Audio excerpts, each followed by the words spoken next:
want to thank all the members of the High Plains Writers for doing this again. I feel so fortunate.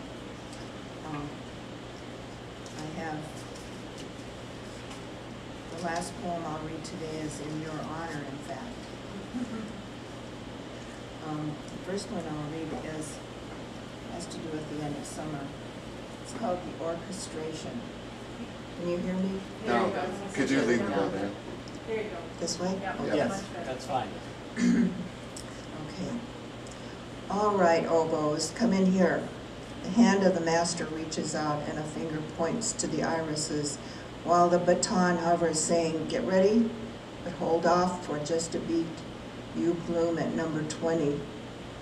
The master's arm waves across the stage. Keep going, daisy flutes and clarinets. You set the mood of the piece. But lilacs and tulips are resting their horns in their laps, sitting out the last of the passage. They've played their parts already. The gloved hands keep the lilies and lobelias repeating the theme with English horns over again and all over, please, overall. One finger indicates symbols of cannas and drums of chrysanthemums who furnish the final flourish accompanied by a chorus of emotions.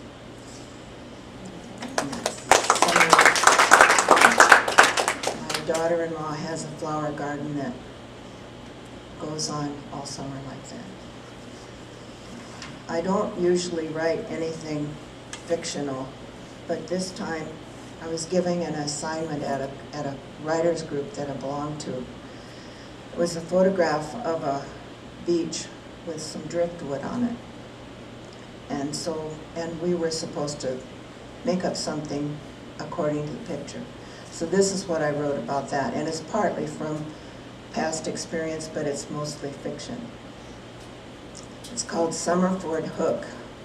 I took a walk on Summerford Hook in a sea wind from the bay, among the crab shells, strands of kelp, and salt-encrusted rock one day, and all around me the driftwood lay. The blind-eyed lighthouse held a shop at the end of Summerford Hook, where a woman sold pens and brushes and paper and paint, along with her own seascapes. Her little son was fishing that day. He told me all about Summerford Bay, and all around us the driftwood lay. A twisted juniper tree and logs from far away, and one straight timber that caught my eye and that of the fisher boy. Was it a signpost, a telephone pole, or a mast all peppered with shot and shell? Was it a mast from Sea Wolf's wreck, washed up on the jetty of Summerford, on the rocks? What pirate's mast was that lay on the rocks at Summerford Hook that day?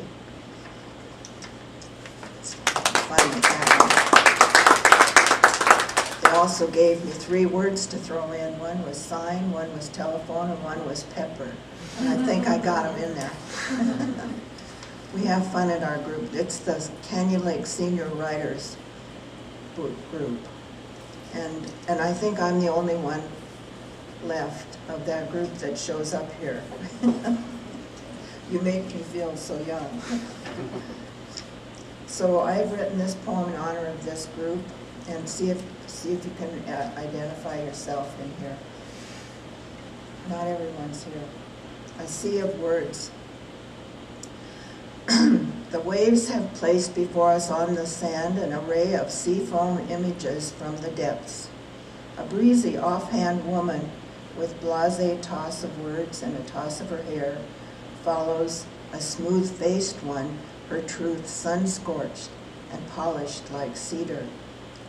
A grandmother writes of a life battered by inland storms.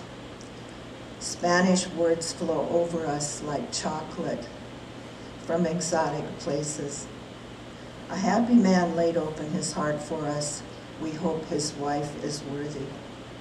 And one man from another land grows verses in the rows his mower mows. He's not here. We have a mixed assortment, a shifting flow of heartfelt words by driftwood souls, angry souls, love my wife souls, whispered or shouted with gestures, or moving as one man does, shaping the words like wind-blown sails. This motley crew has gathered to share its flotsam and its jetsam and also its treasures from the depths.